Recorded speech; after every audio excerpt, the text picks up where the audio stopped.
Interesting question आया है मेरे इंस्टाग्राम पेज पे। आस्तिक या रिलीजियस पर्सन बुरे टाइम पे भगवान का सहारा लेता है, लेकिन नास्तिक या एथियस्ट बुरे टाइम पे किसका सहारा लेगा?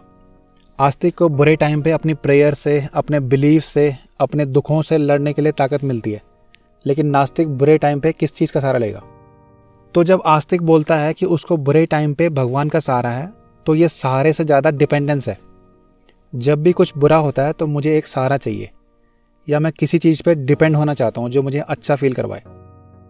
जब आस्तिक डिफ़िकल्ट क्वेश्चंस आंसर नहीं करना चाहता या आंसर नहीं कर पा रहा, जब चीज़ें उसके हिसाब से नहीं हो रही होती हैं, जब वो ये एक्सेप्ट नहीं कर पा रहा है कि ऐसा उसके साथ हो सकता है, तो इन सब डिफ़िकल्ट सिनारियों से बचने के लिए आस्तिक भगवान में या किसी हायर पावर में सहारा ढूंढता है, और वो ये उम्मीद करता है कि ये सहारा उसे कंफर्ट देगा, उसे अच्छा फील करवाए कि आगे सब ठीक ही होगा।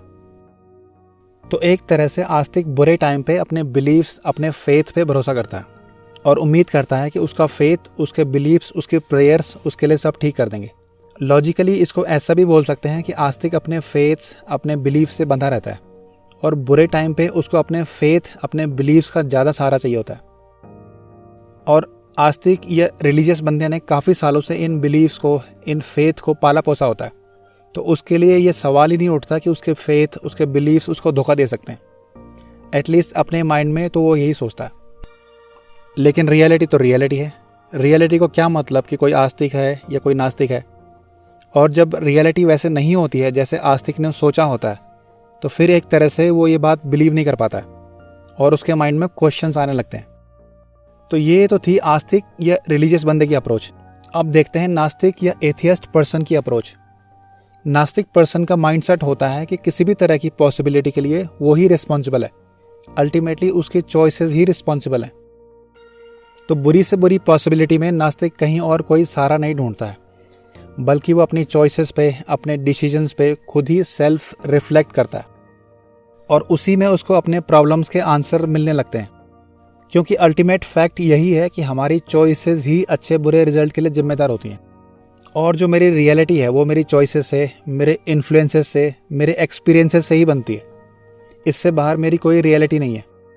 नास्तिक अपनी प्रॉब्लम से भाग नहीं सकता है। उसको सारी अनकंफर्टेबल पॉसिबिलिटीज़, अनकंफर्टेबल क्वेश्चंस खुद ही फेस करने, और इसलिए इस प्रोसेस में वो खुद की और अपने प्रॉब्लम्स की बेटर अंडरस्टैंडिंग डेवलप कर पाता है। एथियस्ट दुनिया को और खुद को ऑब्जेक्टिवली देख पाता है। वो ये जानता है कि वो ऐसा पहला इंसान नहीं है जो इस तरह की प्रॉब्लम्स को फेस कर रहा है। एथियस्ट ऑब्जेक्टिव वर्ल्ड में रहता है, और वो ये जानता है कि रियल वर्ल्ड में हर चीज़ कॉज और इफेक्ट से ड्रिवन होती है, और इसके अलावा कोई एक्सटर्नल फोर्स नहीं होती है। और नास्तिक ये जानता है कि अगर उसकी लाइफ में कोई परेशानी है तो उसका भी कोई ना कोई कॉज होगा, उसका भी कोई ना कोई सोर्स होगा। नास्तिक किसी चीज़ से बंधा नहीं है जैसे आस्तिक बंधा होता है अपने फेथ से, अपने बिलीफ से। जब आप अपने बिलीफ्स, अपने फेथ से बंधे होते हो तो फिर आप सिर्फ एक ही पॉसिबिलिटी के लिए रेडी रहते हो, और वो है अच्छी पॉसिबिलिटी, पॉजिटिव पॉसिबिलिटी।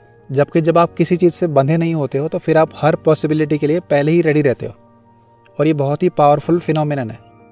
नास्तिक या एथियस्ट को कोई धोखा नहीं दे सकता, इन द सेंस कि वो अपनी प्रॉब्लम्स के सॉल्यूशंस के लिए किसी पर डिपेंड नहीं होता है, और जब वो किसी और पर डिपेंड नहीं होता है तो फिर उसको कोई और धोखा नहीं दे सकता है, कोई और उसको भ्रमित नहीं कर सकता है।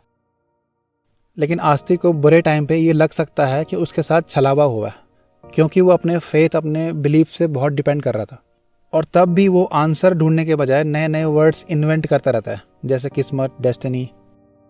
और जब कुछ भी काम नहीं करता है तो एंड में खुद को तसल्ली देने के लिए वो यही बोलता है, मेरी किस्मत में यही लिखा था।